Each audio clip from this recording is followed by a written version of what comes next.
Welcome to Podtendo, a Nintendo podcast, where they analyze, reminisce, and replay the glory of old Nintendo games.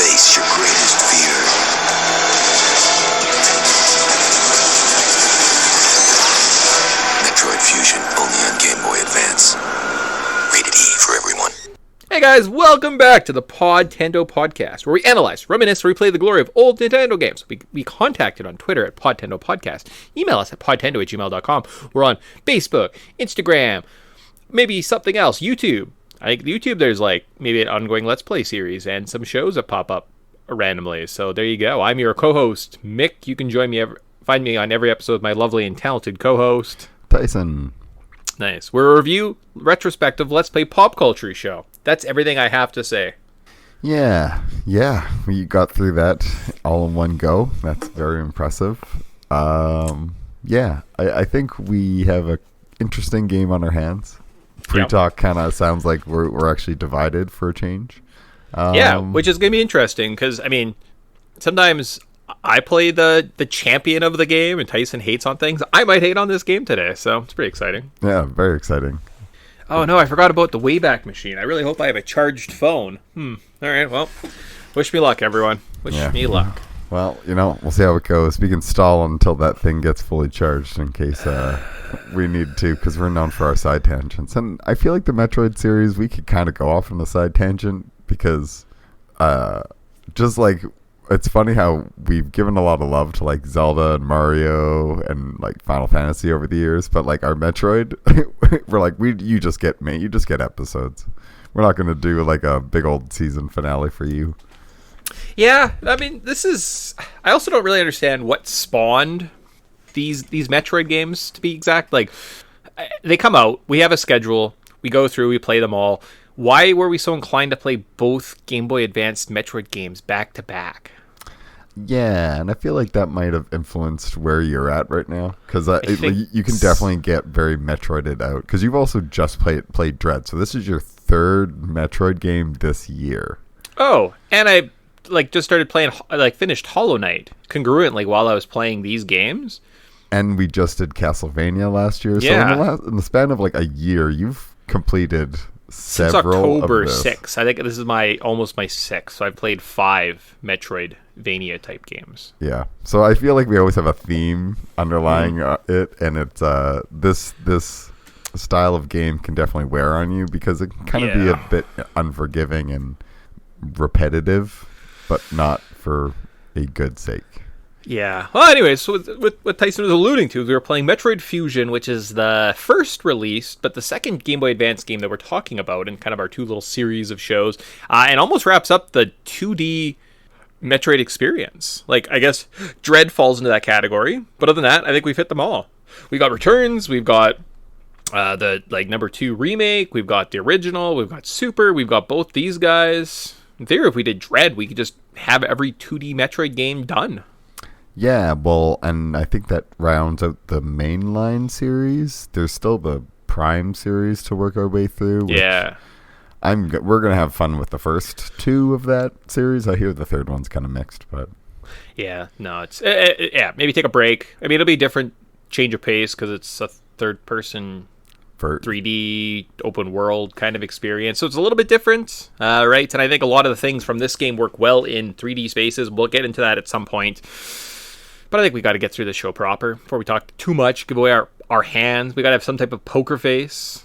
Let's just look at it. So Metroid Fusion was developed by Nintendo R&D1 It sold 1.6 million copies. That's a lot. It was released November 17th, 2002. How Long to Beat has this game at 5 hours. Price at release was $39.99. And if you factored in inflation, that'd be $59.53 today. On eBay, you can get a copy of this game for about $26 to $100. Man, if you only had this in a box, you'd be rich. And there's an inboxed copy about for $200. So not bad. Usually they round way higher. This one, for some reason, isn't as high. On eShop, it is still available. I looked. If you have a Wii U, you can go to the virtual store and buy it for $8. So that's pretty nice. And where to play, you can play it on the Game Boy Original cart or the Wii U Virtual Shop. Yep. Well, which is crazy that this is such a important game in the Metroid timeline, and it's just like tucked away on a Game Boy Advance and hasn't seen any love.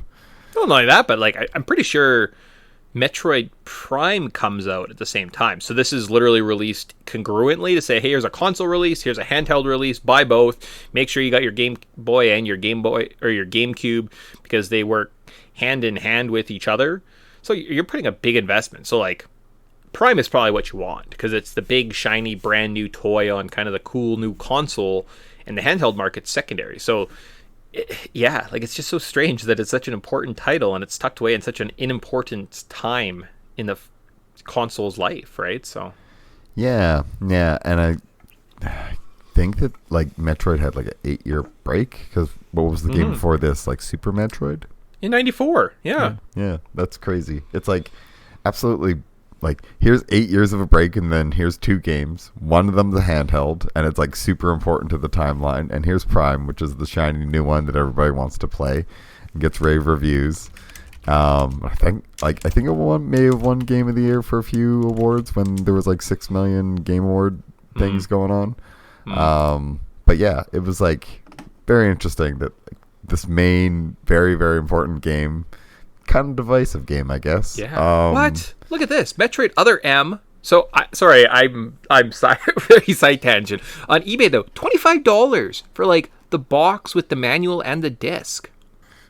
Well, you know, I guess nobody wants Other M, even if it is sealed, because it's Other M.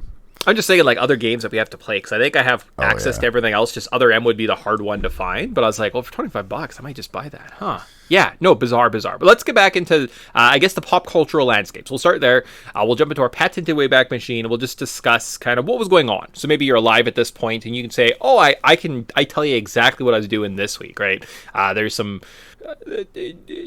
inconsequential. Some noteworthy moments here, maybe in like young people's lives. So we'll talk about that, and then we can talk about this game more specifically. So there we go. So I'm trying to rein this tangent-y show back in a little bit. So where are we going? November 17th, 2002. We're gonna ask the age-old question: do we want to live there? Sometimes I laugh because I write funny notes. So we asked Tyson the age-old question: what would you rather watch? Would you rather watch The Simpsons season 14, episode 1, The Trios of Horror 13? Technically, it's episode 3, Bart versus the third grade, but everyone loves the Trios of Horror games or horror stories. So we get 3 scary stories. So Homer clones himself. Lisa destroys the town's guns and ghosts appear, and an island where everyone becomes animals. Or, no, screw it, double Simpson off. Simpson season 14, episode 3, Bart versus Lisa versus the third grade. Bart fails a test, Lisa passes, and they both end up in the third grade, where they end up stranded in the woods with hillbillies. So of those 2 shows, Tyson, what would you rather watch? Dang, this is a tricky call, because usually I can just default to the Simpson episode, but we're in season 14, people. So this is where it gets a little shady. Now, the Treehouse of Horror episodes, the Homer clones himself, is kind of a weak episode. I believe it's a hammock that he spins through and clones himself. And Lisa destroys the town with, like, the ghosts. The ghosts are pretty lame. Yep. They might be zombies, actually, not ghosts. Oh, right. Because they have guns or something. Yeah, they're, like... something like Lisa reads a tombstone and it's like, wish I lived in a world without guns, and that's starts this whole thing. Turns out it was a guy with an outlaw, and it was like Billy the Kid or something. Yeah, and pretty weak. And then an island where everybody comes animal is like an island of Dr. Monroe spinoff, but really weird. So I'm probably gonna have to go with like Bart versus Lisa versus the third grade, even though this is a pretty weak episode. I mean, really, there wasn't a lot of thought involved in writing the notes. Your response could have just been, Simpsons wins. We could have moved on. You didn't have to analyze more than that. That's true. Simpson wins. All right, there you go. Congratulations, Simpsons. Oh no, why did it start so back there?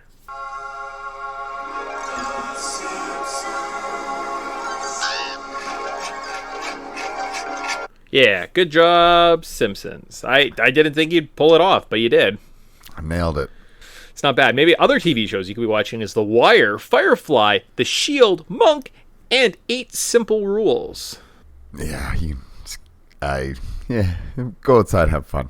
All right, okay. Well, the cartoons. Maybe you're like, I'm a kid. I want to watch cartoons. This year, Chalk Zone started, Clone High, He-Man, and Kim Possible. Again, you could really be working on like a jump shot or like some skipping rope skills, like whatever floats your boat. Maybe you want to go to the silver screen and see what is Hollywood showing. This week, Harry Potter and the Chamber of Secrets came out. Oh, that's fun.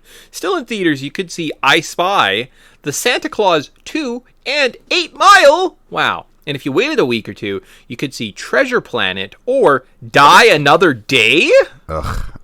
As a James Bond fan, I can still say go outside. Okay, all right. Well, I'm gonna try and lure you back into my house, children, by showing you these cool games that I just picked up at my local Kmart. I don't know if Kmart was around back then.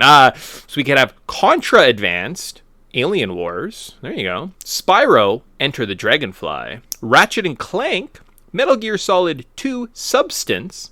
Harry Potter and the Chamber of Secrets, Lord of the Rings, Two Towers, Disney's Treasure Planet, Simpsons Skateboarding on the PS2, Elder Scrolls 3, Tribunal, RE0, Metroid Prime, Mortal Kombat Deadly Alliance, Marvel vs. Capcom 2, 007 Nightfire, Pokemon Ruby and Sapphire, BMX XXX, Legends of Wrestling 2.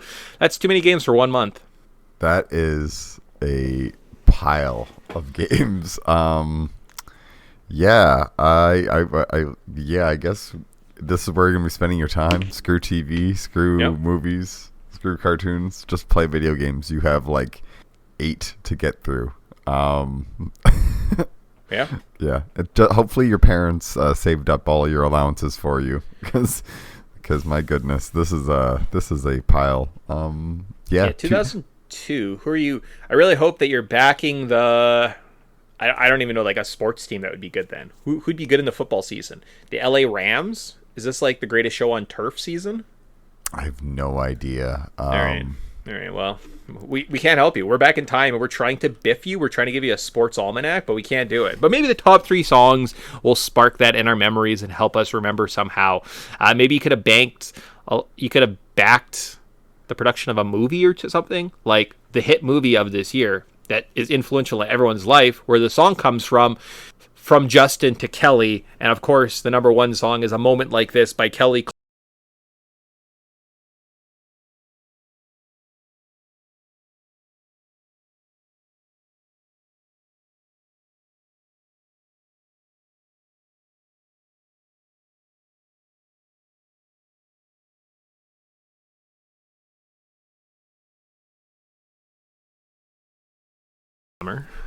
Yeah, that would be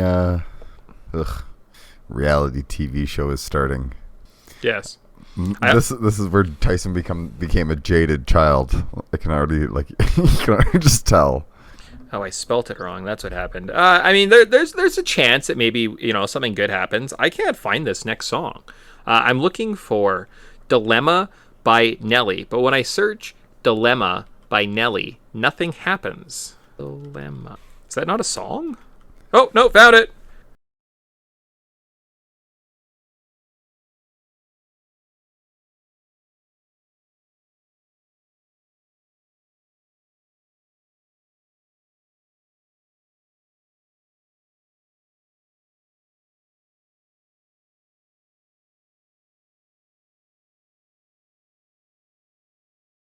It's not bad. That's all right. I was like, oh, we'll just skip it. But I'm glad that I took that extra second and got to it. But the number one song from some little known movie, maybe you ever heard of it. If you were a white person, you definitely heard of it because it really struck a chord with most white boys. Lose Yourself by Eminem, the best movie for white people ever.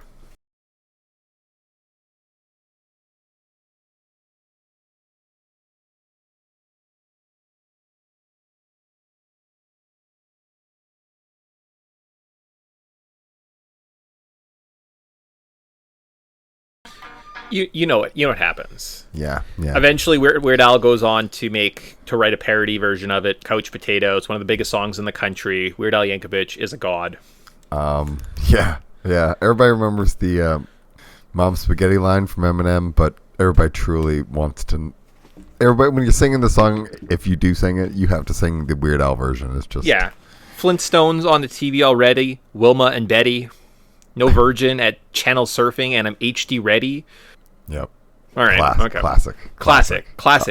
I almost just played the Weird Al version of that song. So you should have. Why didn't you? Oh man, missed opportunity. Well, I'd stay true. Maybe we'll lose we'll be Couch Potato on the way out or something. I don't know. After I edit it. So good. So there you go. So that is the pop culture. I could tell you exactly where I was. For some reason, I had like a home ec class and a French class in the same room in my school, and we had it must have been like Monday mornings. We had like French class. We had to write about what we did. So I could tell you exactly where I was this week. It was great. I remember somebody telling me they got Metroid Fusion for their birthday. Somebody went and saw 8 Mile. Good times. Yep. Tampa Bay Buccaneers had just beat the Oakland Raiders in the Super Bowl. Yeah. Sweet. Los Angeles Angels. I have won the pennant where the heck the baseball thing is. World Series, yeah. World Series, thank you. And then Detroit Red Wings beat Carolina Hurricanes. So everybody in Canada. Jerome McGinley was the top scorer. Yeah. I think the Hurricanes in the conference final beat the Leafs and actually went to the Stanley Cup Finals, and I just haven't really had success since then. So there you go. So it was good times. And lastly, Kobe and Shaq won a championship. Oh, nice. Good for them. I really hope good things happen to those guys. They seem like good friends. Yep. I bet you they never break up. No, never. Sweet. So that is pop culture. So hopefully that when we get further into the timeline, it's kind of nice because I can tell you probably, like I said, pretty much what I was doing for the couple month period when this game came out. I think I might have had I think we'll get into the first memory section, but let's get through the development details, controls, catch everybody else up, how this game was created, and then we can talk about first memories. So development details. So this game was announced on March 23rd, 2001. It was reported to be a new game and not just a port of the original. The same team that made Super Metroid worked on this game. It is the first 2D Metroid game with cutscenes. The story is revealed via text and close-ups. Sakamoto decided to create an original story because he always tries to do something that is really unprecedented. Fusion offers a very linear, mission-based story compared to the open-world gameplay of the past entries. They used the Wario Land 4 as a reference for this game's programming rather than older Metroid games. That's very interesting. Would explain so much. Yeah. No, it's one of those things. I guess they had that engine. Should we do a month of Wario this year? Should we just get into like Wario games in the future? Oh man, the Wario series by itself can be a real mixed bag because it starts. First one's an adventure game. Second one's they're all kind of like weird adventure. Like they're not linear platformers. They're kind of like weird adventure platformers. Yeah. And one of them you collect coins and you get a castle or something. Yeah. I feel like it's a series we should definitely dive into because I've like this weird hazy memory of like buying Wario Woods on the GBA. Yeah. And hating it, and everybody else being like, this game's awesome, but like I don't get it. So I want to know what I didn't get as a kid. And like it seems like a weird fever dream. Anyways, Wario. So maybe that explains that. So that's all for the development details. Wow, amazing. Amazing. I think at some point they were trying to make an N64 game, but they just couldn't figure out how to wrap their head around making a 3D game. It wasn't until the GameCube they were finally able to do that, which then obviously they made a Game whatever. All right, so cool. So how about the controls of this game? So standard Metroid controls: A jumps, B shoots, R prompts your missiles, L kind of aims up or down in diagonals. You can move around the world, collect items to help you on your journey from super jumps to missile upgrades to soup upgrades and to space jump / screw attacks. There is a navigation room where the computer prompts you to your next objective. On to our first memory section. Dyson, what do you remember about this game? Is this your first time playing it? Yes. I feel like I may have touched it as a kid, like may have played like the first little bit, but never like owned it. Man, this game, I remember the ads and just the teal or turquoise or what the heck they used was just amazing, and it would like matched my Game Boy Color, so I always felt like I should definitely have to get this game, and I was like, but I just like never played it. But I felt like I let down the Turquoise team or Team Turquoise by not playing this game, which has like the first time Metroid had a blue suit, which seems to be her now main theme. She always had like the blue undersuit, or like like the Zero, but the Zero suit didn't appear until the next game, right? Yeah, well, maybe I don't know. They took color inspirations out. I'm not sure. So I have a feeling that this time in our lives, I don't think we had a GameCube. I don't think I got a GameCube to the following summer, where I got a summer job and I spent and went and bought a GameCube and got Mario Golf and Wind Waker. So I don't think we had a GameCube, so we weren't playing Metroid Prime. I did have a friend that had it who'd come to like for sleepovers and stuff, and I think he had a Game Boy Advance, so he was a little bit more into it, but like just not my thing. However, I kind of feel like we had a PlayStation 2 at the moment, because if I told you that Onimusha 2 came out in August, that is definitely a game that I'm probably playing at this point. The Thing, I remember The Thing being a game at some point that we played on our PS2. Just like Castlevania Harmony of Dissonance. Nope, that's a Game Boy Advance game. PS2, September. Need for Speed Hot Pursuit 2, potentially? Ring any bells? Yes, I feel like I played that game a lot. How about the Lord of the Rings, the Fellowship of the Ring games? Because I remember awkwardly playing that piece of garbage. Yeah, well, this was like, I think around the time of all the Lord of the Rings craze and all that stuff was dumping out. There's a lot going on. I mean, I think where I'm at is I'm outside shooting a basketball hoop because I'm broke and not earning enough money from mowing lawns yet to go buy your own games. Yeah. I'm seeing Tony Hawk Pro Skater 4, so that's probably a game at some point. We had SmackDown Shut Your Mouth. That was a pretty big game, I think, at that point, for myself anyways. Metal Gear Solid 2 Substance. That's probably the one we had, actually, to be honest with you. So I'm thinking that's probably what we played instead of this game at the time. So there you go. Yeah. I remember there was some backlog of games, because there was always a backlog of games. We never like grabbed brand new games. We definitely had to like our Nintendo Power subscription rocking at this time, and stared at all the new games and was like, oh, I definitely want all these. Well, I feel like Mortal Kombat Deadly Alliance was probably a game I saw at some point in our house, right? And, oh yeah, I played a lot of that. So. Yeah, so that just kind of a, for our sakes, no one cares. No one cares what we were doing at this point in time. They care about what they were doing. So maybe our own first memory section is that. What do I said? I recall this time because of the hype around 8 Mile. However, even though I owned a Game Boy Advance, Metroid was in a premier series in my mind. I had little to no interest playing the game. I may have been on a sports team and probably wanted to use my money to buy some sports shoes because I'm cool. Yeah, definitely. I was definitely trying to buy some Iversons right now. No, don't make yourself be cooler. You bought sports shoes. That's fair. Yeah, no, I definitely didn't buy. What did you do this weekend? I bought some sports shoes. I bought New Balance. My new sports shoes. Right. They're white. I don't even call them sneakers. Cool, man. Oh yes, excellent. Yeah, so that's where we're at in our lives. But this is our first time playing this, getting into the nitty gritty of this series. That's kind of interesting, kind of quaint. I like that we're like slowly working through the Game Boy Advance library. So.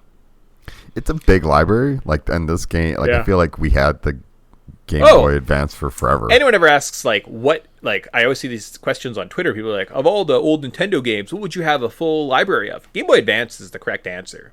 Because you're getting, like, all the original Mario games. You're getting you're getting, like, ports of Zeldas. You're getting, like, ports of all the original NES games, right? And, like, good ports. And, like, good ports of Final Fantasy games. They're like, here, let's finally release, like, 5 correctly and like make this the definitive edition. You're like, yeah. Plus, okay. they have some interesting games, like the games that do exist on the Game Boy Advance outside of that are all very like well done, interesting titles. So the correct answer, if anyone ever asks, and you have a chance, Game Boy Advance, because you're just like you're getting like several Pokemon games. It's a good time.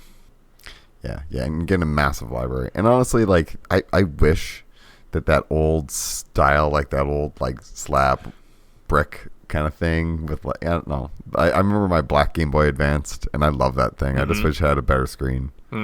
Yeah. Do you have a Game Boy, one of those little flip ones? Because didn't I buy like 3 of them at some point? Yep, I have a Game Boy, one of the red SPs. I find that I had to fix the right shoulder button, so I couldn't use that for this.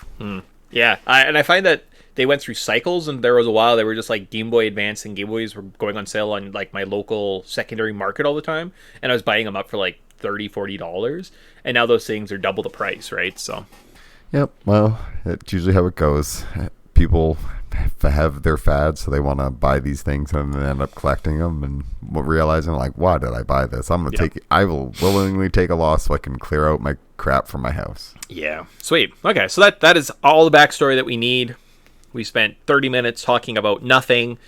You came here to listen to Metroid Fusion, and we haven't talked about the game at all. But guess what? We're talking about it now. You sat through it. We've laid the runway. We've landed the plane. We're unloading the supplies. And we're going to dive through each of those individual boxes and just tell you why it's so good.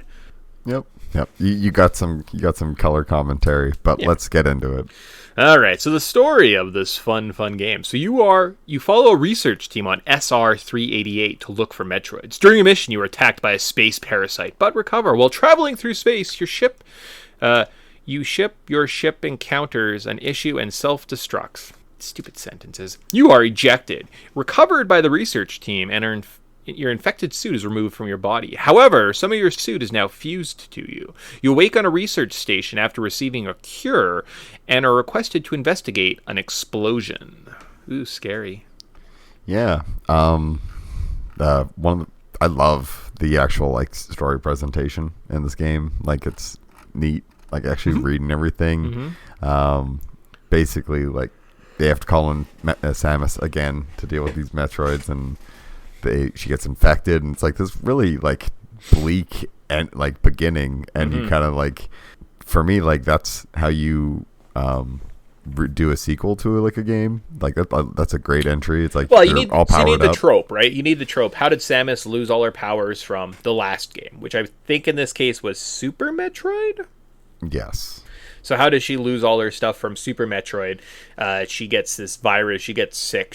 Her ship explodes, and as she's recovered, she kind of ends up in this like depowered suit, right? So cool, great. Yep. Narratively, it works well. Yeah. All right. So the biological research station. So you are tasked at exploring the space station. You find creatures that are mutated X-parasites on your journey. Discover that they can mimic organic life forms, get missiles, and restore power to the elevator so you can explore the lower levels. You do encounter a boss and get the morph ball to add an exploration. So the boss here was Arcanus. Kind of think he's easy. I didn't have too much difficulty with him. Nope, he's super easy. Cool though. I mean, looks like a giant turtle. Yeah. I mean, and I'm always a fan of fighting giant turtles. It looks like Tonka. I'm 4. Or is it Razor? No, he's Tonka. Razor's the wolf. We might need a fact checker on that one, but I'll believe you. I do like the artwork in this game. However, it does look older than Zero Mission. So playing Zero Mission first, I felt that the sprites were just a lot more defined, right? Like Metroid in their Zero suit has a lot of animation and mobility, and she's moving around, and this one just seems very janky. Now, there's 2 years between these games. They obviously worked on the art style for the Game Boy Advance quite a bit. And outside of a couple of sprite designs, some of the bosses later on in this game I think are absolutely just gorgeous, and it's beautiful. But it's kind of a mixed bag where like some parts I'm like, what a bland, generic, terribly designed creature or area, and then there's other parts where I'm like, this is mind-blowing, right? So it's the artwork in this game is kind of all over the place in my opinion.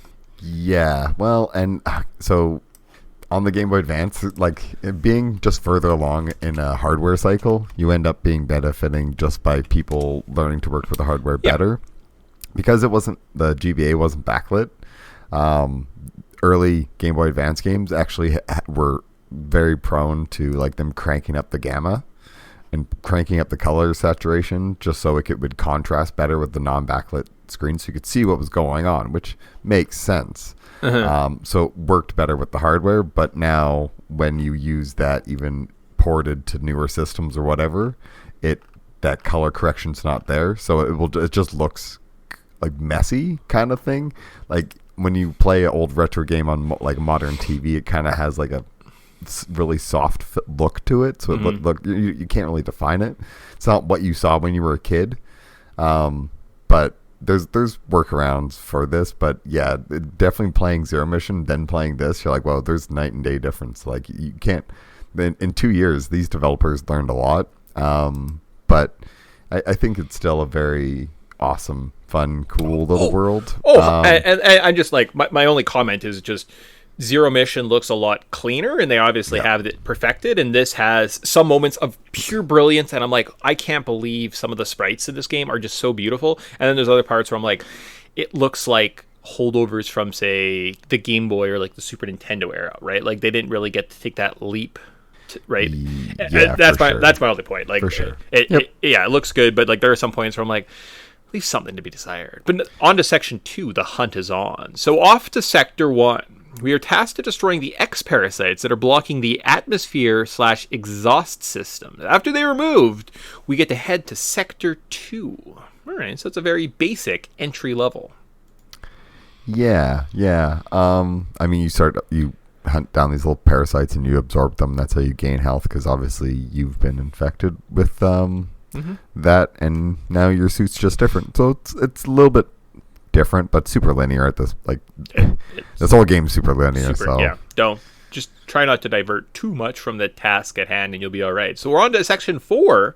So I deleted Section 3 from my notes for reasons.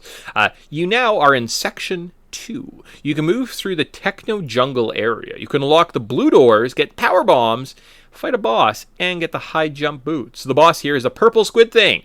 Just kind of let it jump over top of you. You shoot missiles up, and then you avoid it. Nothing super noteworthy.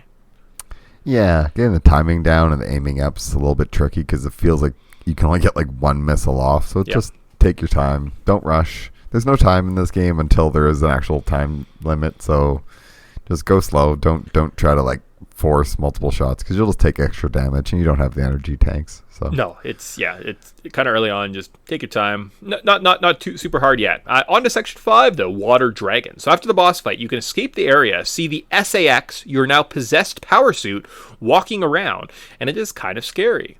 Just like my notes, you skip Section 3 and head to Section 4. Here you find some underwater areas, a hidden E-tank, and a boss, Cerberus, a water dragon that moves in a specific pattern. Shooting him causes him to rage out and deal some damage, so avoid him after every hit. He gives you the speed boost. Yeah, you kind of need to manage your missiles up to this little point, because I feel like there's not a lot of missile drops, but I could be mistaken.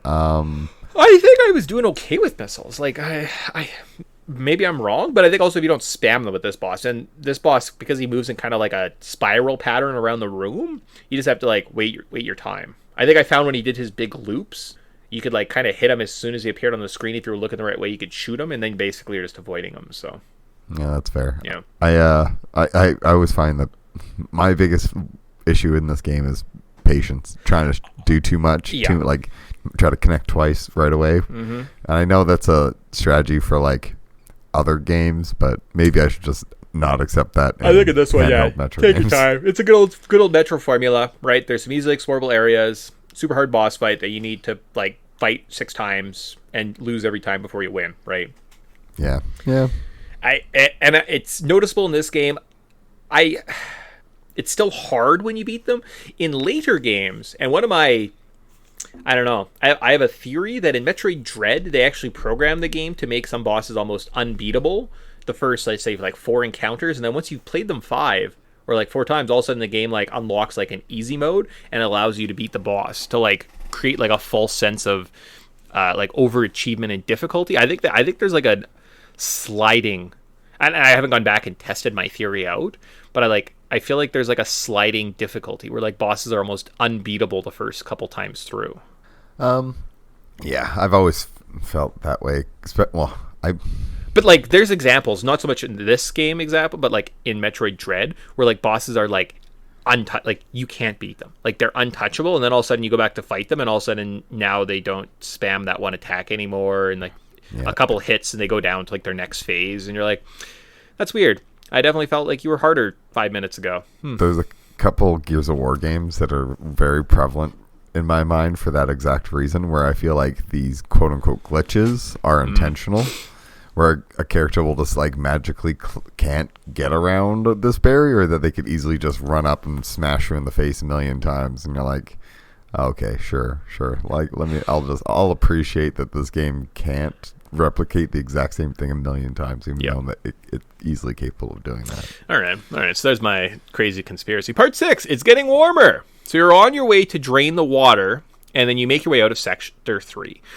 You go to a desert/heat-themed area. At some point, the SAX destroys a door, gives you access to some super missiles, which become a permanent upgrade, which I think is awesome in this game. You don't have to flip between just regular missiles and super missiles. They're just kind of that always upgraded thing. And a boss. You have to fight the security robot. You have to hang from the roof and shoot some missiles at him. Rinse and repeat.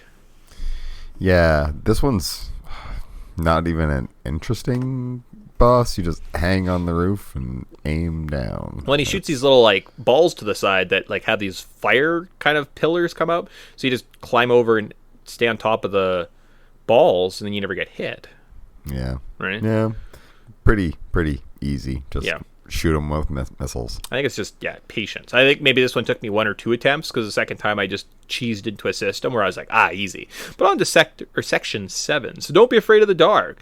Next, we are off to Sector 6. It is dark, and at some point we are chased by the SAX, leading to a pretty suspenseful moment. You can save, try to refill your health/missiles after the SAX run, and prepare for a boss fight. The boss here is the Core X. I didn't have too much difficulty with this guy, because between the charge beam and your missiles, you should be able to shoot him, and he gives you the various suits. Now you can survive hot and cold. Yeah, I think is this not the dude that you can just like charge your shot and just jump up and smash him for massive damage? I think so. Because I've heard I've now listened to a couple podcasts on this game and like a couple YouTube videos, and people kind of just like, they use this footage a lot. And I'm like, okay, this guy must not have been that difficult. So leading up to it, though, like you get caught and the SAX finds you and he shoots you and he deals so much damage. And I think I had maybe like 10 health as I got to the save room. And I was like, well, that's unfortunate. So then I had to like slowly kill all the little guys in the next room to try and like hopefully refill my health before they killed me. It's great. Yeah. Well, the SAX is awesome. I think is very suspenseful. I think it's almost like I would call it terrifying, right? Like they do horror pretty well in this game. Metroid Zero does stealth really well in that first part of the pirate ship or whatever. They do kind of horror almost, and I think it's the best part of the game. We'll get into it later, but the whole game could have just been... I wonder if they would have created a world where the SAX had its own travel system and like followed you and was just around the whole game and would chase you. I think the game might be a better experience. Yes. Right? Yeah. And it would make imagine if this was expanded on, and like instead of Metroid Dread just being a typical like run from point A to point B, it's kind of like I love this idea of being like chased. They have sections like that. They have these Emmy sections. These robots chase you around the areas. Okay. And they listen to you, and depending on how much sound you make, then you have to hide. And like some places, if you hide like underwater, like you run out of breath, so you can only hide for so long, and you have to kind of like slowly move around. But they just go away from it at some point too. Oh no! See, that's you like, got to be able to like. That's what I mean. Manage like that eventually. Like I think the way Resident Evil 2 handles it with the introduction of the remake. Yeah. With X just chases, or Mr. X just chases the whole. That's what I mean. And like the SAX almost should be like that. And I think this would be an infinitely better experience. Yeah. Definitely. Every time the SAX shows up, it's like suspenseful, and like I mean, like we didn't really talk about the cutscene when it like you see this like suit with like a glazed over eyes of like Samus just like in the suit. Like it looks creepy. It's like this thing is just hunting you relentlessly. It's like, and even when it says like when you first encounter it, like the text is highlighted. It's like just run. Yeah. It's like even the game's telling you like try not to engage this thing. It will wreck you. It does a ton of damage. It's very threatening and imposing, and like considering in a Metroid game you're used to just like running up against massive bosses, like we killed dragons and all sorts of things. So it's just like, no, when you come across this, just run away from it because you cannot survive it. Well, one of the things I always heard was the SX is done so well and it's so great, and I assumed it would be in greater parts of the game. I think it's only in 5 sections. There's the first part where it's walking in a hallway that you actually can't get to it. You just see it. There's one where you're underneath the floor and it walks on top of you, which I think is this section. Yes, and then it does the bomb, and then it recognizes you. No, you can hide. I actually got over and dropped down the ledge, and as I was kind of going towards the ledge, I like fell through some hidden blocks, and then it caught me. Okay, maybe that's coming up then. Yeah, there's a section where you just drop down after the plant, you see it in the research thing, and then you fight it. And I think that's it. Like, I think you only encounter this thing 5 times through the game. So it's, if you haven't played this game and like you're scared of hitting the SAX, it's a small section of the game. It should be bigger, but I've never heard of anyone actually, like, it always sounds like it's a bigger part of the game than it is when people talk about this game. So I just kind of wanted to clarify that it isn't.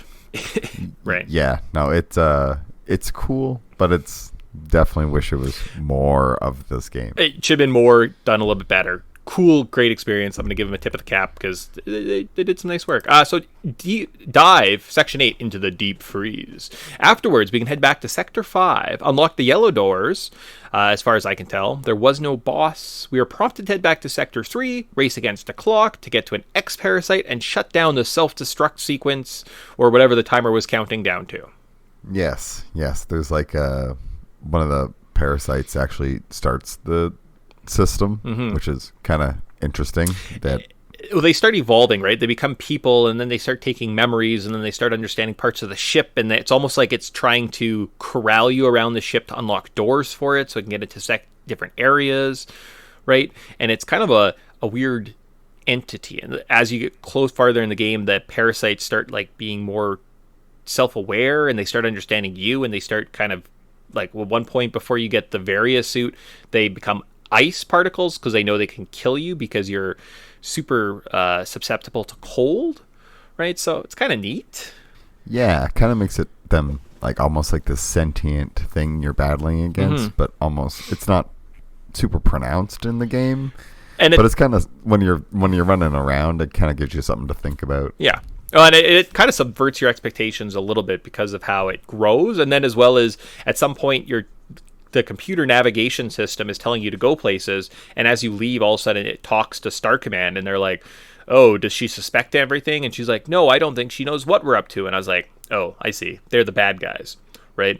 But the X-Parasite starts absorbing different suit upgrades, and as you kill it, you get the upgrades, and all of a sudden you start like getting stuff that they don't want you to have. So it's like kind of an interesting little story, right? Like where it's kind of nice where you're kind of the bad guy, the enemy, my enemy is my friend type thing. Yeah, and it's like, I mean, for as kind of not complicated, but it's kind of like a little bit convoluted. It's handled really well, and I think it's like when if you just read the actual like text, there's not like long arduous dialogue that you need to get through. It's like, no, here's just if you read this, you're gonna get a very enjoyable experience. It's very it's a very like cleanly written, so I very much appreciate it. So so I guess maybe Section 9 got sucked into Section 8 or is now Section 10 because we go from 8 to 10. I don't know why I put numbers. I should have just deleted them, and then this wouldn't be an issue. I didn't really get a sense of dread from the countdown clock. I had that note. Sure. Okay, so back to the to the freezer is Section 10. Another deleted section of the notes, since 8 and 9 were so small. We head towards the main deck. Release the little creatures from Super Metroid. Are told to get the power bombs from the frozen Sector 5. We find the power bombs and are told to head back to our ship. Okay, all right. I think at this point I said I hate hidden passages and walls. There's about 3 or 4 times in this game where you're in a dead end and you're like, I don't know where to go, and you're supposed to jump into the wall and find like a little hidden passage where they have like no indication that it should exist. I think it's really bad game design. It's just frustrating. Maybe make an indication like a notch, something to indicate that there is a hole, but it's just, I don't know. It's not good game design. Yeah, it's pretty. I don't know. It's boring. And to me, it's like if you were a regular person walking around this like area, you would not be able to get from point A to point B. Like you need everybody needs power suits. Everybody like if we ever have power problems, everybody's screwed because you couldn't get. There's like I don't know. I was kind of like chuckle about like why this is just a hodgepodge of like rooms and puzzles. It's like because no ship would ever be designed like this. No place would ever be like this. It's like, but it's just abstract enough to kind of like every room's kind of its own like neat little puzzle. Some are way more rewarding than others, and I think they get like bored of it after a while. And it's a space station, and they have different little areas because they want to be able to do research about the different little areas that you would find throughout the universe, right? But because it is handheld, it's built to be episodic, right? Like you're supposed to be able to play for 20, 30 minutes, 15 maybe even, right? Play through a little section, save, put your game down, move on, right? It's not meant for these big, long kind of playthroughs. And I noticed that a lot when I was playing through this. Like, it definitely felt episodic, and it, like, trudges through some parts. And yeah. Well, what can you do? Just make a podcast and complain about it. That's all you can do.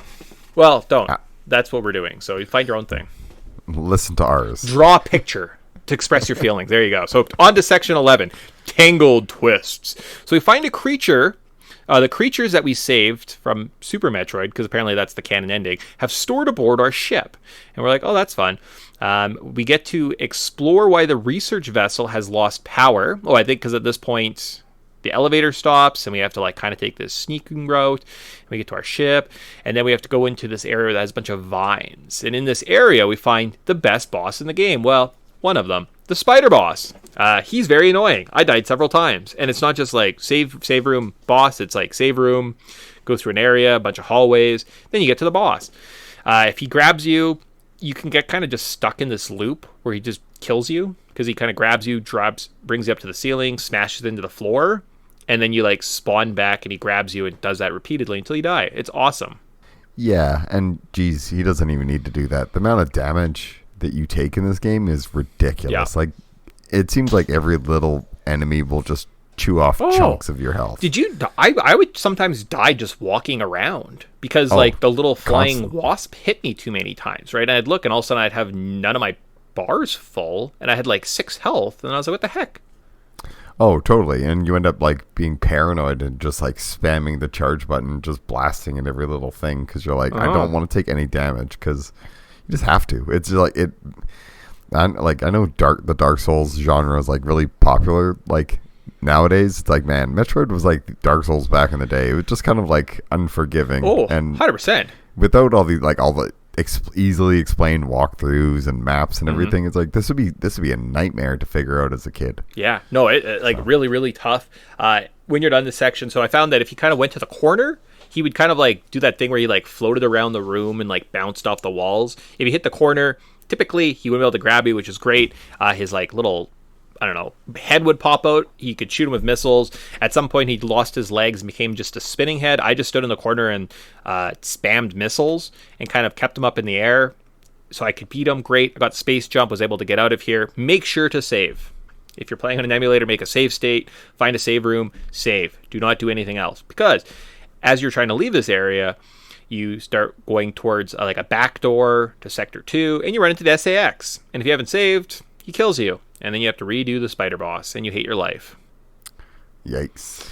Yeah, that would really ruin somebody's day if that happened. Oh my gosh, it's stupid. Yeah, but and like it's one of those things where like you have to be very careful. Yep. Because if you don't, you will just take chunks of damage and all your energy tanks. Like you get a lot of health in this game, but kind of makes you want to go back and make sure you have every energy tank. Well, that is a big part of it too. Like at some point, you might get to a boss at a certain point where you just don't have enough energy tanks, and you're left with a dilemma in life. We'll talk about that soon.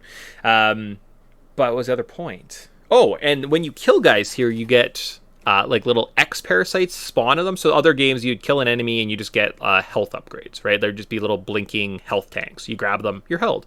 This one, they're like these little flashing X cores, And if you don't grab them in time, they can like go to other X creatures and mutate and become stronger, or just like fly away, right? So it's almost harder just to heal in this game. Yeah, and considering that's just like necessary for progressing, and like we've stated earlier, like even just existing in this world can sometimes be hazardous. So having to like wrangle these things down and like absorb them, it's like one more thing to manage in this game. Yeah, it's tough. But after we escape the SAX, we can heal. Hopefully you can save. Luckily, before most bosses, there's like an eye door. When you kill it by shooting a missile at it, you get a red X core, which heals you completely. Great. And then you get to fight the next boss, the vegetation core. If you fall into the water pits, you die. There's 3 little platforms, 3 water pits. If you fall in the water pit, it's super hard to get into because the controls suck. They're janky. You can't jump out, and you just die. Absolutely just die. So if you don't land, and then you can, on one of the platforms, if you land on the platforms, great. You just spam missiles into the boss, and then you don't have to worry about it. But very annoying. I was rage quitting almost at this point. I was trying to do it quickly, and I just like put lotion on my hands. My hands are sweaty. Hell, bosses. Yeah. This game, if I was going to make a joke about, hopefully you've been practicing that space jump all of that entire walk over here between 2 boss battles. Hopefully you've been practicing, because it's not like just spam the button. It's like you have to catch it as it's dropping, and it has a weird rhythm. So, yeah, it's, I don't know.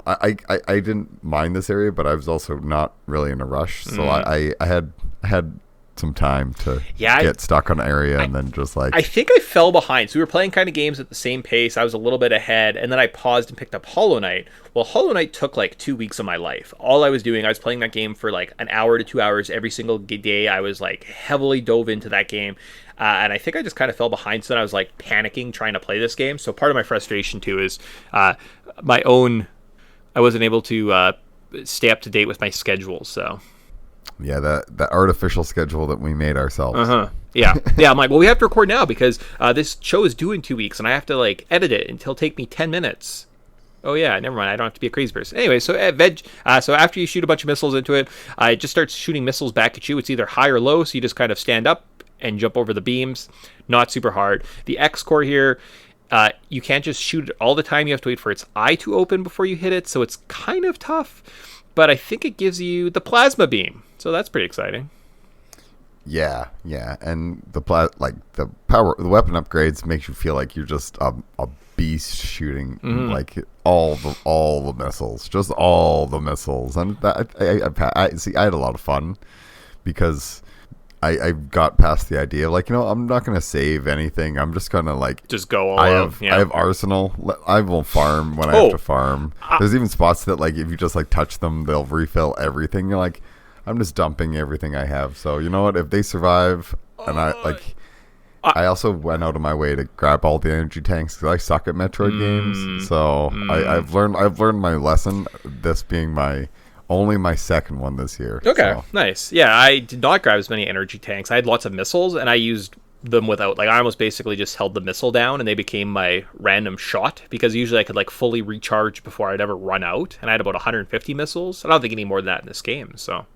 Yeah, and I just, like... Health tanks would have been nice. The missiles do, like, 10 times the damage of your first missile. Yeah, like, it's incredible. Yeah. So, like, in the early parts of the game, you just spam missiles, and then when it comes to bosses and you have super missiles, you're like, let me just feed you all these and see how it goes. At some point in this game we got ice beam or like ice missiles. I don't remember when, so yeah, that's a thing.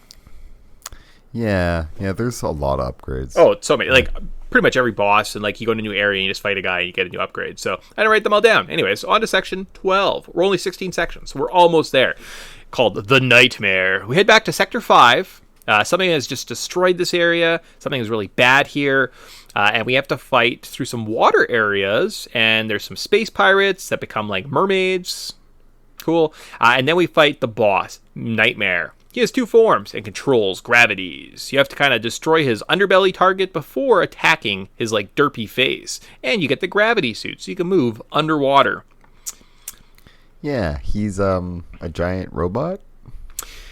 Yeah, like a weird robot's like plane almost thing.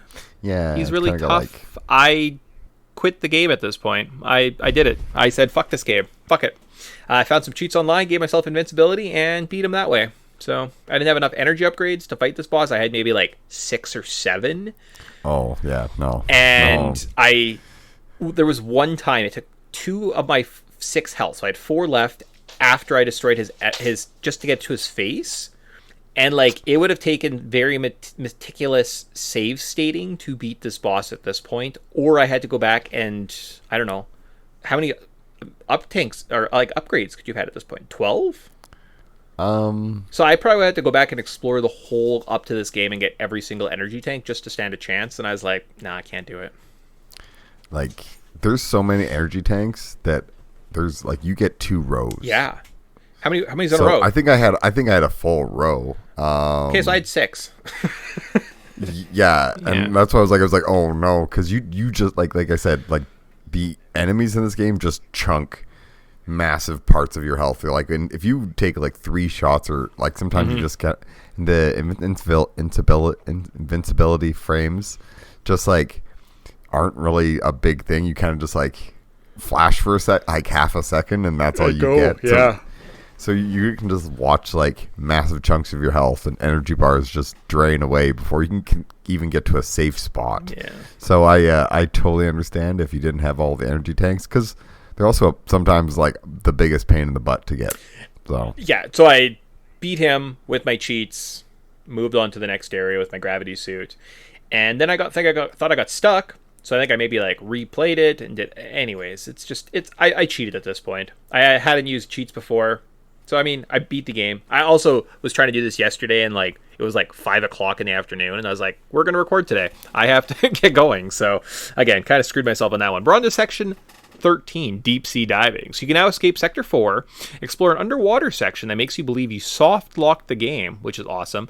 You make your way through a bomb maze, which has a hidden wall, which I love, before unlocking the level 4 doors and escaping the area. I was having the best time when I got here. I thought I had soft locked, so I had to reset, fight Nightmare again, only to find out this is actually the way to go. And I was like, damn it, there was a hidden wall. Great. You're having a horrible time, and you're like, I got to write the script. See, when I end up having to like catch up on scheduling, I know I just literally need to finish. So as soon as I get past the like, I see those credits roll, I'm done. It's true. And I was like, I still have an hour of writing to do after I'm done this. Great. Yep. Yeah. Yep. Stupid. Good times. No, well, no. I mean, again, I do it to myself. It's fine. The last couple sections, kind of fun. So, I'm like, kind of perked me up. And I was like, all right, this is interesting. So level 14, restricted secrets. So you're now tasked exploring Sector 6. You find a restricted area and fight a boss. A security robot again. I didn't realize that you could super bomb the room and like discover that there was like a ladder on the top of the room to hold on to. So I was trying to do it from the side, which like it just ended up taking way longer. Not like I think I had invincibility at some point. So although the water damaged me, which I thought was interesting. Yeah, you'd think with all your suit upgrades it wouldn't cause that. But it's a Metroid game, so they got to make everything a chore. Yeah, why not? So then we get access to the restricted area. We find out that the Federation has been experimenting on Metroids. We see the SAX attacking them before escaping this area before it is jettisoned out into space. I absolutely loved this. Loved the lore dump. Kind of makes sense that the Federation is actually like villains of the series. So maybe like the space pirates aren't so bad after all. It like really just, they do a really good job of kind of making everyone be an asshole in this world. Right? And you kind of can't trust anyone. So I really like that part of it. But like, I was like, all right, I'm in. Once I got to I saw the Metroid in the tank. I was like, oh, this is a cool room. I like being here. Yeah. So oddly enough, the director of this, or the Japanese version, also directed the English version. Okay. And I guess there's a translation issue or like difference between the two. So I think like in the Japanese version, this is like a small offshoot of the Federation. It's not the entire Federation, but in the English one, it's the entire Federation. And I kind of like both interpretations, because in my mind, it's like I like thinking that like, yeah, maybe the Federation does do shady things. And then it just like recalls like watching Aliens Like the corporation's never the good guy. Because the aliens are the bad guys, as well as the Wayland Mutani or whatever is the bad guys. Yeah, I think whatever. I obviously know it's Wayland Mutani Corp. Like, what? I'm pretending I don't know the lore of the aliens movies. Come on, who am I fooling? Yeah, we didn't play a bunch of games inspired by that. So. Oh, silly. Yeah, very cool. I love the story of this game, and I think that so for me, it's like I got to be able to take my time and really enjoy this. And I really wish I would have played this game as a kid. Yeah, it makes me one of those things where like, man, I wish I would have played this because I probably would have tried to sort out all the Metroid games because I love sci-fi and I wish we would have taken a break in between, right? I think, like you said, playing Dread, Castlevania, Fusion, Zero, and Hollow Knight all within like a 6-month span was just way too much Metroidvania, and it's not the best. You know what I think? I think anything after Hollow Knight is just one of the premier experiences I've ever had. Like, it is one of the finest Metroidvania games I've ever played. It is one of the finest video games I've ever played. So kind of anything after that, I'm like, this game sucks. Like, there's so many flaws. I just want to be my weird little bug guy with my sword and walk around. I don't want to be Samus anymore. So maybe I'm a little bit jaded in that sense. That's fair. Yeah. That's fair. But also, we're playing a handheld. Yeah. And this game, I'm really enjoying it. So everyone else loved it. Like, I watched a couple reviews and guys were like, this game's great. So I'm like, maybe it's just me. Anyways, I'll have to level section 15, more surprises. So the navigation computer tells us that the Federation wants to kill us and is using the SAX/X parasite as weapons. We convince the computer to open the doors and allow us access to the bridge so we can crash a ship. As we travel through Sector 1, we fight Boss Ridley. Because of course you do in a Metroid game. The sprite design here of Ridley is just absolutely amazing. It's immaculate, right? It kind of makes every other Ridley look horrible. I just love it. It's amazing. I think you get the screw attack, right? But yeah, no, it's great. In fact, I'm going to pull it up right now just so I can revel in how great Ridley looks like. Totally. And it's also like, so you get that little glimpse of Ridley at the beginning, all like covered in snow. And you're like, man, what are these guys doing cloning Ridley? Like, this is not a good place to be. So it kind of like lays the seeds of their shadiness from the very, very, very beginning, because it's like within the first couple of rooms you walk into.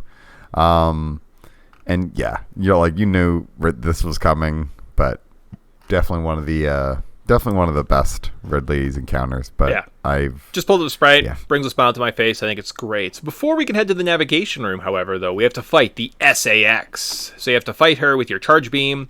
After the suit is defeated, she evolves into a big Metroid thing, and we need to defeat her via the charge beam again. Okay, all right. So the plot twist of the Federation being the bad guys loses its impact when you kind of had an earlier scene that reveals they were evil and the computer was evil. And I was like, the whole Adam storyline, it's kind of dumb. Oh yeah, we'll get to that when we get to that. Yeah, and like, why does Samus need this like weird schoolgirl crush on her mentor? And then like at some point she's like, Adam, and the computer AI is like, because apparently it was based on him, is like, am I Adam? Adam was your friend, my lady. And that's what he like always called her. Yeah. Well, there's supposed to be like a plot twist that the one AI that reaches out to the Federation doesn't call you my lady, and Adam calls you my lady through all of it. So it's supposed to be the tip off that it's not that Adam. It's actually the like Parasite X version of it. Anyways, it's messy. I wish Adam wasn't even a character in the Metroid world, because it's like, seriously, Samus is super cool. She's a badass. Her running around just like what, like everybody else dies in these situations. Who do we call? Samus. And we're like, that's awesome. She is like the badass bounty hunter of the entire universe, where it's like, hey, the whole Federation's in trouble. Everybody else we send in dies, so we need the one person that we know will not fail. It's like, call Samus. It's like, and for her to be like, but does Adam approve? We'll get to other when we get to it, but I'm just like, I hear it's very problematic from the storytelling, and it kind of devalues her as a strong female protagonist and kind of makes her like appear weak for no reason. And it's weird that like that whole storyline comes from this game. Yeah. And I wonder how much of the baggage that I have knowing about the problematic Adam parts bleed into this game, right? Like, I think I have a hard time kind of stepping back being like, oh, it's kind of neat that her like boss or her old friend is like in this game or something, right? Like, it builds up the world, whereas I just view it as like a very problematic relationship. So yeah, well, and I mean, it just shows like it really is just a toxic part of the Metroid canon, and I just wish it was out, but here we are with it. Hey, we found where it came from, though. That's exciting. Yeah, and it's like I kind of is a bad blemish on this part of the game, because it's like I know where this is going, and it only gets worse, and I know that they realized that it was just problematic and bad, and they ended up just trying to step away from it in future, hopefully. Like, I haven't played Dread, and I hope Adam doesn't come back, and I don't think so. hope, thank goodness. Yeah, that's one of those. Anyways, so there we go. So Adam's the guy. So we're on to the final run. I activate the self-destruct sequence from the navigation room, which means we have to book it to our ship, and then we find the hangar is empty, and the end boss. There's an Omega Metroid. It leaves us with no health, and before it kills us, so the SAX shows up, dies, but then gives us the Ice Beam, and with the Ice Beam and our Charge Beam, we're able to deal damage. You can kind of just like shoot up at its belly, and it dies, and if you do it before the time limit, your ship shows up and saves you. Kind of a lame final boss. Yeah.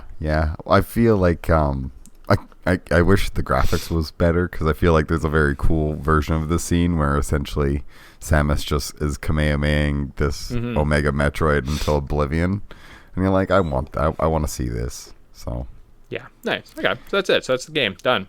Did it. Yep. Boom. We're all done, and I don't think that there's many different variations of endings. So there's 5 in the English, and I think there's 11 in the Japanese. Oh my goodness, I was so wrong. Yeah, so we're just gonna go over the 5, and I didn't even worry about the Japanese. Again, this was the last thing I worked on yesterday, and I was like, no, I'm not even gonna mention it, but I mentioned it. Damn it. So there are 5 endings. So 1, you beat the game in over 4 hours without 100%. Samus poses in her suit. Cool. 2 to 4 hours without 100%. Samus takes off her helmet. That's the ending I got. Number 3 is under 2 hours with 100%. Samus now poses in a bathing suit. Under 2 hours without 100. And then over 2 hours with 100, it's the same bathing suit, but a different pose. And then under 2 hours with 100%, so it's a new colored bathing suit. And there's like a big picture of Samus in the background. Yeah, see, you want to know the difference between our experience? You got she takes off her helmet. I got the one she poses in her suit. So, like, that just shows how much time I was just taking, just, like, meandering in this game. So, even though you were, like, rushed your way through this, it's like, you could have just easily taken your time, my friend. Apparently, I think it was, like, 2:45, so I was pretty close to that, like, over 4 hours, right? So I barely just got under the... I was surprised, actually, when I saw the 3:48 pop up. I was like, oh, I thought it would have been longer, right? But just go. Nope. Well, I'm ahead now. We have our next show. I'm almost done our next game at this point in time. So, like, in theory, the backlog is, like, caught up. I did just get Pokemon, the new Pokemon game, so I hope that doesn't distract me too much, but... Picks up a 40-hour game. So, like, hopefully this won't distract me. No. And normally I never play any video games. Like, last year on my PlayStation, I think I got my, like, PlayStation year in the review, and I played 60 hours. It was, like, 40 hours of Final Fantasy VII, and then I played Madden for 6 hours and hockey for 5 hours. And that was all I played my PlayStation for last year. So. Oh, wow. I People have done that in a week. A few games. People have done that. Like, with Elden Ring's being released a couple weeks ago, people have been like, oh, I played like 50 hours over like 3 days. And I'm like, I played 60 hours in a whole year. So. Yeah.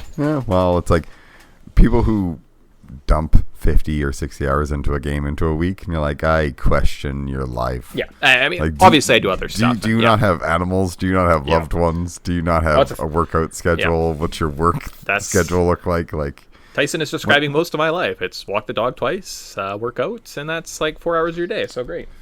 And then you gotta work. Yep. And then you gotta eat. Yep. And then you gotta do bodily functions. And then and before you know it, you send a message or two, you call one person before the day's over. That's it. How about current thoughts? So current games. I'm not a fan. So what a flawed game. I did not like this game at all. It was too handholdy. Zero incentive to explore, collect items outside of the direct route. I've heard people really like this experience in a handheld adventure. I can understand why the game is almost episodic. Right, you're only meant to play for kind of 15 to 20 minutes at any given time. Since it was created in parallel with Metroid Prime, they had the use of... Oh, there we go. All right. Tyson, so what were your current thoughts on this game? I liked it. Right. I mean, it is what it is. It's a handheld Metroid game. Yep. Super linear. So from even my standards, like I was like, I kind of want to explore more and have reasons to go back and grab things, but I kind of did a little bit just so I could kind of grab a bunch of energy tanks because I really made that a priority. Mm-hmm. I didn't really care about anything else because I was like, before the end of the game I'll have enough missiles and stuff, or I'll just manage. Nothing will take more than like 100 missiles, I guarantee that. Well, then the final two bosses just take charge beams, so missiles are irrelevant. Yeah. And by like you don't really need it, so it's like makes sense. Besides energy tanks, not a whole lot of it worth exploring besides just making your time easier. But it's interesting. Like I like this game because I mean I guess I have this really nostalgic factor of always wanting to beat this game and then finally beating this game, and yeah. So I have a little bit of rose-tinted glasses. So we've discussed in nauseum how I was rushed playing this game, right? You should be rushed playing this game. You should take your time, digest it, right? It's like a fine wine or a nice meal. You want to like sit and enjoy it. I didn't do that. I rushed through it. As well as the fact it was created in parallel with Metroid Prime. So Metroid Prime is a 3D game. In 3D games, you need to have waypoints. You need to say, go over here. Go to this room. Use your map to get to there. Because otherwise, it's almost like infinite possibilities, and you can't really fully explore, right? It's a lot more difficult, so you need that. But they're also making a 2D experience, and at some point, they're like, look, we have this main series. We want most people to play Prime and Fusion together. So they kind of had to make waypoints and give you more guidance in the 2D version as a result of it being made in parallel with a 3D game. Does that make sense? Right, yeah, so they took they took the necessary mechanic of the 3D game, the waypoint, put it in the 2D game, which I think is unnecessary, especially in a Metroidvania series, and that kind of wrecked the experience for me. But like when I reflected back on it, I was like, oh, of course that's why they did it this way, right? Like they just it was unfortunate they just kind of have to. It's sad that it persists throughout the rest of the series, like the Zero Mission and Returns and Dread all have kind of that same formula, which is a shame, right? And the fact that I might have been also been playing, like I've said, Hollow Knight, incongruence with this. It's a fine title. This one is not as good as Hollow Knight. Comparing the two makes it look terrible. So take that all with a grain of salt with kind of my experience with this game. That's fair. Yeah, I think there's in the world of Metroid, you get your good and your bad, and this one leans more on the good side for me. Okay. I'll replay this one. I'm gonna put this in the middle. I'm gonna say Zero Mission, Metroid 2 for the Game Boy, Super Metroid are on the great side. This is the middle, and then like Returns and Dread are kind of on like the bottom half of the bad ones. Yeah, it's like Super Metroid's I think if the best experience. Super Metroid or Zero Mission's probably like definitely a more polished version of this game. I think this game's fine. I haven't played Dread. We both oddly enough preferred like the Game Boy Color over. I liked 2. I thought 2, like Return of Samus on the Game Boy, was a good game. The one for the 3DS sucks. In fact, the last game I quit and didn't beat for this podcast was a Metroid game. So it almost was funny that the Fusion was the next game that I almost quit and stopped playing. That's fair. Right? That's fair. That was Final Fantasy VIII got close to me for. Oh yeah, good time. So what would you change? So final, what one last little pin in this game, and we can keep going. So I said I would just have more stealth chase scenes, right? Create a world where the SAX is chasing you throughout the whole game, right? It kind of does its own thing, and it can be a part at any point. You can come out and the SAX is there, chasing you down hallways. You have to hide more, right? I think you have really something here. The Emmys, there's like these kind of stealth parts are the best part of Dread, and then they just like go away for like the second third of the game for some reason, and then they kind of come back at the end for a quick second, and then it's over. Make a whole game about that. Like, you do it really well, just keep going, right? Like, don't just half-ass it. Do it all the way. Yeah, I think it's like the coolest part of the game. So definitely expand on it. I would love to see it like it would if it would chase you, like have it like a delayed time. You walk into a room, have a delayed time, like you got like 10 seconds before it can walk through the door, because you can make up something about how it needs to sync with the doors to open it instead of you just walking through it. And then just have it like chase you, so it would test your knowledge of the map. So you could just like, oh, okay, if I run down here, if I run to section 2, then I can go to where I'm actually trying to go. And I feel like it would add definitely some variety to the game, because then it would also like test your knowledge of the game, but also encourage exploration, because you're like, I don't know where I'm going, but this thing's on my tail, so I'm just going to run down this hallway to see where it takes me. Yeah, no, I agree. Sweet. So I'm glad that we're kind of both in that same mindset. Oh my gosh. So let's not talk about that. So then a final, are you buying it? And then one more little thing and we're done. So this game has a lot of ties to future games, especially like Metroid Other M. There are a lot of theories that Samus dies, and the Federation just cloned her for this game, or that Other M happens as like a weird fever dream while she's being cured of the X parasite. So nothing super definitive, but weird ties. We kind of talked about it last time. Maybe the space pirates aren't so bad if the Federation is using these as like trying to make like biological weapons. Yeah. I think the Federation comes out looking very questionable. This is like a seminal piece for the Metroid world. Like, it's super important to the lore and the canon, considering where they go with the franchise. And like considering they're like, no, we're going down this road. Like after the release of Dread, it seems like, no, we're gonna live down the road of fusion.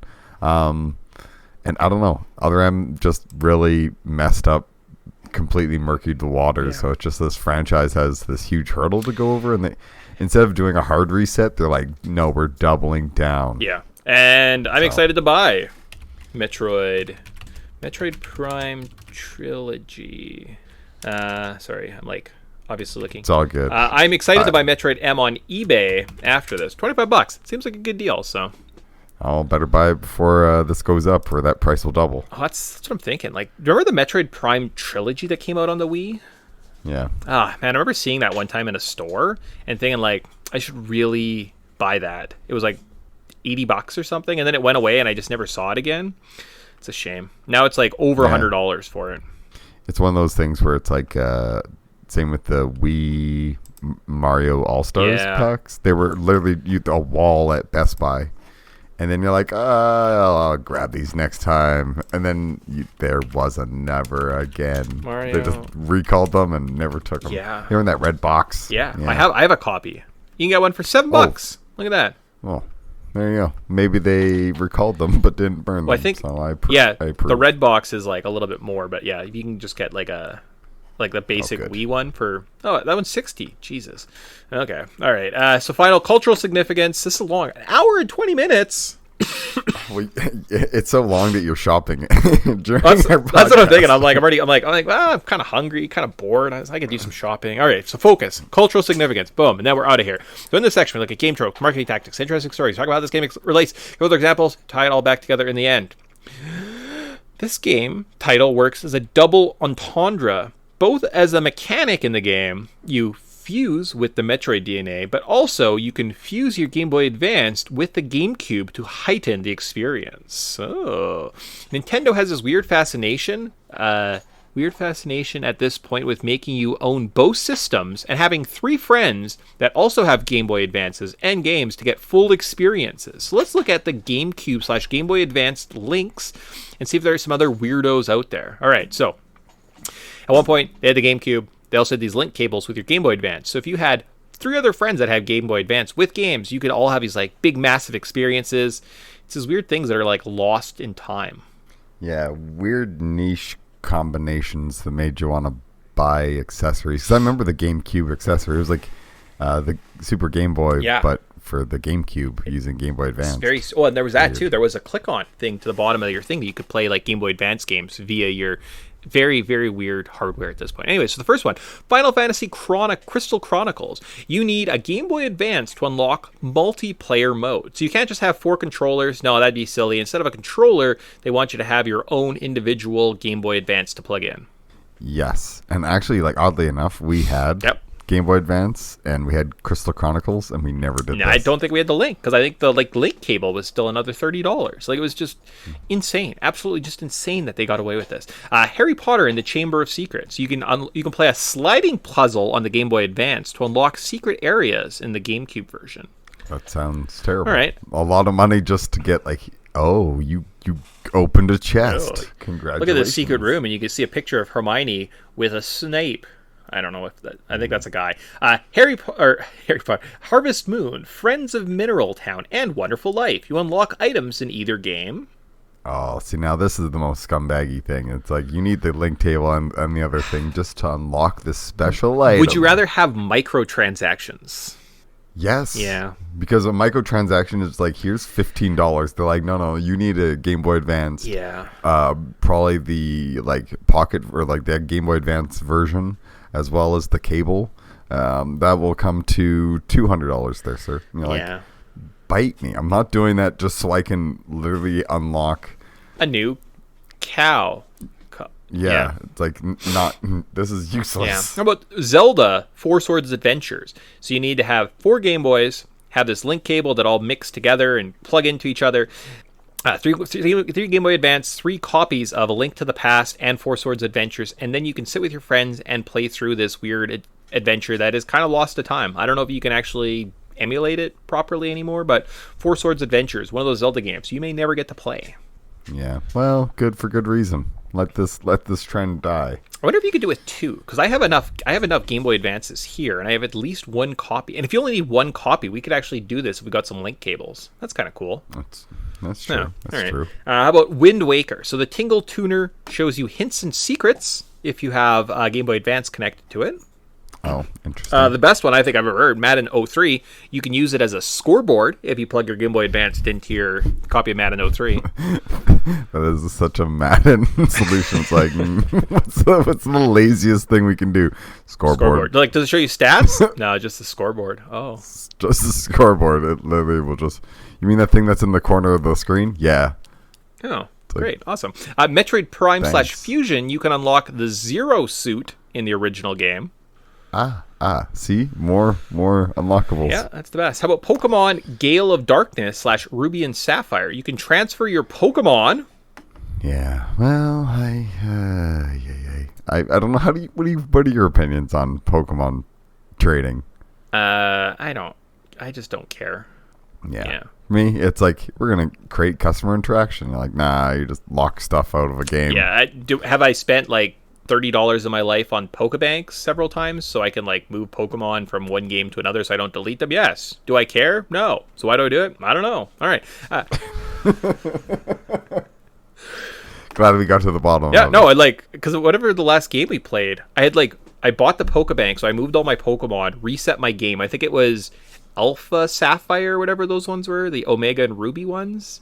Yeah. And I did this so I could keep my Pokemon, and then like they just added my Pokemon box, and I just used new Pokemon, and I was like, why do I care about my Charizard that I trained in my other game? Like, just let him go. It's bizarre. Let it go, man. Yeah. It's the funniest thing is it's such almost NFTs before NFTs are 100%. Like, it's like this weird digital I'm not taking that token that you're obsessed like, with. it's not like I went to some type of like tournament and that Charizard won me a trophy and like he's this weird little friend that I had. Like, it was just a game I played a couple years ago that I forgot. Like, anyways, Prince of Persia, you can restore health and unlock the original NES game. It's kind of useful. Sonic 2 Adventures, you needed to farm / raise, not chaos, they're called like are they chaos? They have these weird like Sonic Adventure 2 Chuzus or something. Chozos? No, that's the birds from Metro. Yeah. What are they called? Like chows. Chao. Chows. Chows. Yeah, so they're like the Pokemon in that game, and you can like raise them and farm. I don't think they added anything to it, so No, All right. But it's a feature. All right. And then SSX3 and Tiger Woods, you can transfer your winnings to the Game Boy Advanced versions. So you can take all your cool snowboards and drivers on the go. So there you go. Well, you know what? It's basically like Pokemon trading, but with drivers, gear, I guess, in a game. It seems weird. Unnecessary. Yeah. All right. So unless I'm missing something, this is the only time that two systems were so interchangeably linked. Sony played around with the PSP and Vita and linkage, but mainly it was more of like a shared connection. The DS was pretty distinct from the Wii, and I guess the Game Boy connected to the N64 for Pokemon, and we had the Super Game Boy, but they just kind of were like adapters. And it's just annoying as this linking two things together was. It's neat to kind of go back in time and appreciate like kind of what they were trying to achieve, right? They were trying to make a more inclusive experience, right? Kind of tying it all together. But it is sad that some of these things are lost to the past. So I don't know about you, but I secretly want to get 4 Game Boy Advanced, 4 Link to the Past, and 3 other people and have a 4 Sword Adventure.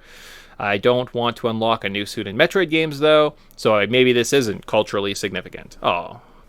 Well, like, it kind of predicted microtransactions before microtransactions. Yeah. And like it's funny that lots of these guys do this and they get flack in the the Activisions and the EB games or whatever, or the EB is it called EA is kind of like notorious for this, but like Nintendo, what they were doing at this point was really freaking shady, right? Like you were investing, because what was a GameCube, $200? Yep. Game Boy Advance, $100. So you're looking at $400 for the system and the console plus the link cables. So that's another $50. So you're looking at about $450 without buying a game. Now you need 2 copies of the game, and they're both that. So you're at like $500 just to have one of these experiences each. Yeah. Times 4. That's $2,000 you would invest to have like 4 kids be able to play some of these games. Absolutely just insane. Well, I guess everyone wouldn't have to buy a GameCube. You just need one GameCube. Yeah. But like really a weird part of Nintendo's past that doesn't get talked about anymore. Like they're a little bit more exclusive. Things are a little bit easier to get tied together, but like just bonkers, right? And I think that's kind of neat, I guess, to look back at. And we'll put this in Canadian because it makes the number seem bigger. So it was like a GameCube was like $300. Okay, perfect. A Game Boy Advanced for one was about $150. Oh my gosh. So we needed how many of these? 4? You need 4 Game Boy Advanced? Yep. Okay, so that's what, $600 plus $300. So we're spending $900 just on consoles. So 4 cables. Then you're gonna then 4 cables, like let's $30. say $30 each. So another $120. So we're now at $1,020. Yeah. And then we still got to buy the games. So let's put $80 for the new game. Yeah. And then we need 3 handheld games, which are each $40. Yep. So $120. So we're looking at what, $1,240 or something. Yes. I lost track around the end of it, but oh my, in like $2,001. Yes. Awful. Yeah. No, it's awful. Yeah. That's crazy. Absolutely insane that went. And this is a byproduct. Metroid Fusion happened to just be one of those weird random gems that were kind of like stuck in between all of this. So yeah, if you have time, play it. Don't rush through this game because it's an awful experience when you're on a time restriction. Yeah, it's stupid. Yeah, and just adjusting for inflation. Sorry, I had to do it. It's $2,000, like $2,000 that would have cost in today's dollars just to have that experience. So like in that point, you could buy, what's a new Switch worth? $400. So you could have buy 5 Switches. Or you could play Link 4 Swords. Or you could play 4 Swords Adventures. Wow. Huh. All right. Well then, that is amazing. That is great. Cool. That's our show. Yep. I think next 2 weeks' time, we're beating Final Fantasy VIII. So we're wrapping that up, that whole adventure up. Then we're back with another numbered show. And then we're getting into another little weird trilogy of games. And we're not really sure how far we're going to go with that. Yeah, we'll see how it goes. Because I feel like they might be quick adventures or they might be long, arduous adventures. Ideally, they'd be like 40-minute little mini shows. So I'm not going to put so much fluff in them. It'll just be kind of more talking about the game, talking about our experience, moving on. Yeah. Makes sense. Cool. Sweet. And I think our next couple of games I don't think are going to be super, at least the next one's really short. Army Men might be a little bit more a struggle, but we'll find out. We'll see. Cool, man. All right, well, good. Thank you. Talk to you, I guess, in 2 week time, and then another month we'll talk again. So sweet. Absolutely. Great. See you then, everybody. Awesome. Bye, guys.